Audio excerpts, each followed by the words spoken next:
Hello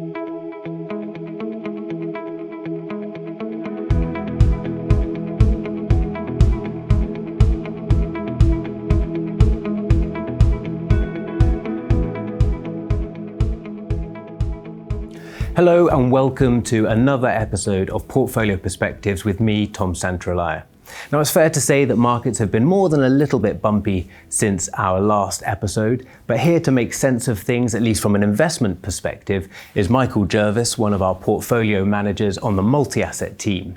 And today we're going to be discussing actions we've taken in the lead up to and the fallout from Liberation Day, where we're finding diversification, and how we're implementing our new theme of security. So Michael, welcome. Thanks, great to be here.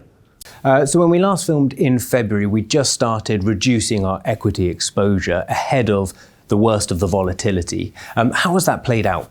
Well, we came into this year with an overweight position to equities. Really what that means is we had more exposure than our neutrals, and that was the right place to be in a rising market.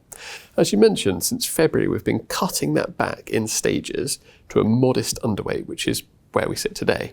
Really, I think that's been a prudent decision, as you mentioned, has allowed us to avoid the worst of the market volatility, but has also locked in some profits from some equities that have done particularly well for us. Now, historically, multi-asset investors might put the proceeds of that trade into the bond market, but we've opted for cash. Why is that?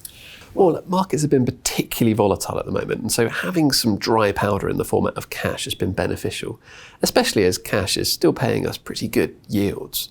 But secondly, and more importantly, there's been a bit of a change in the market structure of bonds, and bonds have been more volatile and less diversified into equities. Why is that?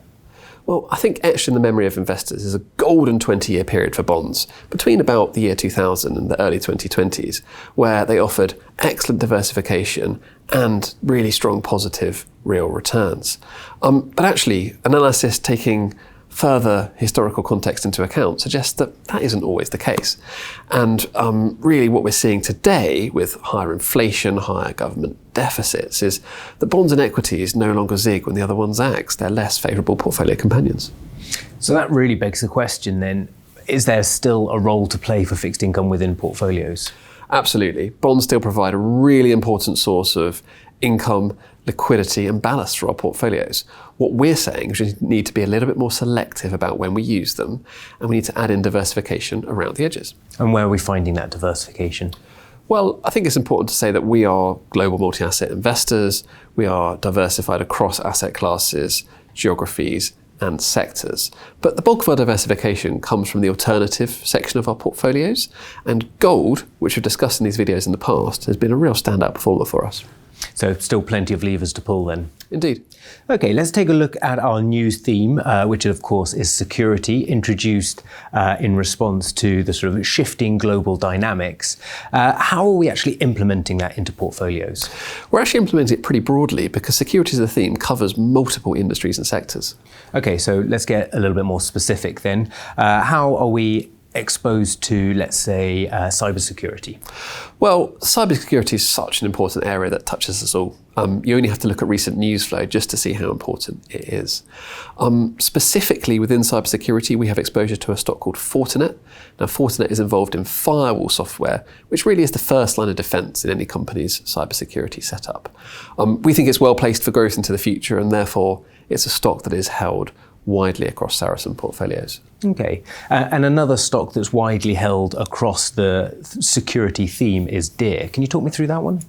Yes, food security is a big and very important issue for governments all around the world. Now, Deere is probably best known for making tractors, but actually probably of most interest to us is their precision agricultural technology. Now, that precision technology enables farmers to be much more efficient and increase the yields that they generate on their crops, which in turn really benefits the global food security picture. Okay, and in the last episode we discussed Mercado Libre. That's been implemented into portfolios and it now sits within our security theme. Why within that theme? Yeah, Mercado Libre has been actually a really successful addition. It's performed really well since we've added it in. It sits within the protected market sub-theme under our broader security theme. What we mean by protected markets is those areas that are slightly less exposed to geopolitical tensions, tariffs, and so on and so forth. And you can think of it as like Amazon, but in Latin America. And it's really the local growth runway that company has that is of particular benefit. Excellent. So let's get back to that cash, a little bit of dry powder that you've got ready to implement. What is it that you're looking for to get that back into the market? Well, I think it's just worth remembering that we do have pretty significant exposure to equities across portfolios, and that's well diversified across a range of fantastic global companies. There's still a lot of uncertainty out there. That uncertainty breeds volatility, which in turn breeds opportunity. And we're in the fortunate position of having that dry powder, having that cash, and therefore we're able to be selective about when we deploy that back into the markets. Michael, thank you for your time. Always a pleasure to catch up. And thank you for watching. And if you'd like to know any further information about anything discussed today, please do reach out to your investment manager. Thank you.